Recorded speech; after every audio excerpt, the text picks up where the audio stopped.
আরো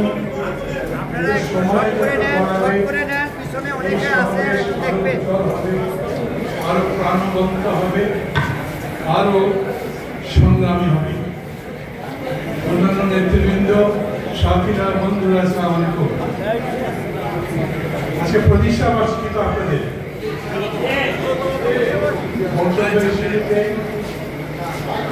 বক্তব্যের শুরুতেই আপনাদের সবাইকে জন্মদিনের শুভেচ্ছা জানাচ্ছি। এটা বাংলাদেশের জন্য একটা বিশেষ ঘটনা হয়েছে। কোন দলের সমবায় সংগঠন আছে সেটা একদিন এবং এইরকম প্রাণবন্ত আমি তো দেখি।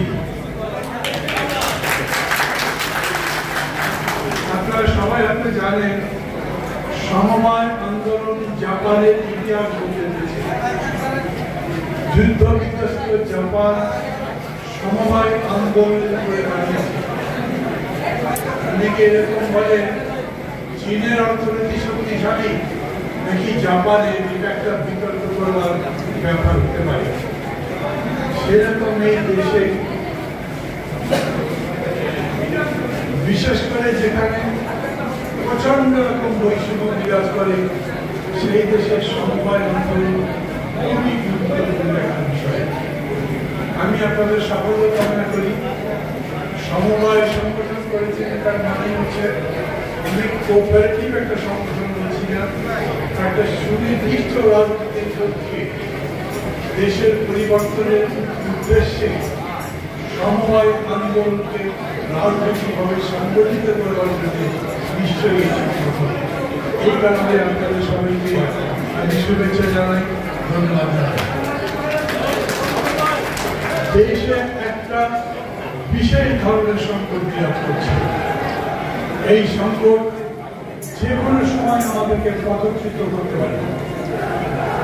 আমরা 15 বছর ধরে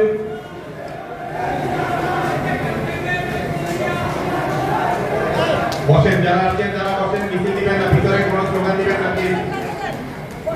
আমাদের অনুষ্ঠানের উদ্বোধক বাংলা ভাই কথা বলছেন, প্লিজ। 15 বছর ধরে সংগ্রাম করেছি। এরকম নয় প্রত্যেক মানুষই সংগ্রাম করে কেন? জীবনটা আরো সুন্দর করার জন্য।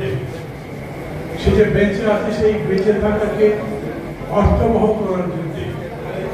জীবনটা যাতে উপভোগ্য হয়, কষ্টে ক্লিষ্ট জীবন না হয়, বরঞ্চ আনন্দে সুশোভিত একটা জীবন হয়, এইরকম সবাই চায়। যে কোনো ধরনের আন্দোলন মানুষ যখন করে, এমনকি সেই আন্দোলনে যখন জীবন লড়াই করে, জীবন বাঁচিয়ে রাখে, তখন বুঝতে হবে একটা ভালো জীবনের জন্য সেটা সর্বোচ্চ দিয়ে দিতেও রাজি হয়ে যায়। গত বছরের জুলাই আগস্টে বাংলাদেশে সেই অবিস্মরণীয় ঘটনা ঘটেছে এবং সবাই জানেন সেই আন্দোলনে বিজয়ী হয়ে শেখ হাসিনার মতো পৃথিবীর ইতিহাসে একটা নিকৃষ্ট ফাঁসিবাদকে পরাজিত করে জয়যুক্ত হয়েছে। আমি সেই সমস্ত শহীদদের প্রতি শ্রদ্ধা জানাই। আমরা লক্ষ্যটাকে সবার আগে বলি, আমাদের একটা ভালো নির্বাচন দরকার।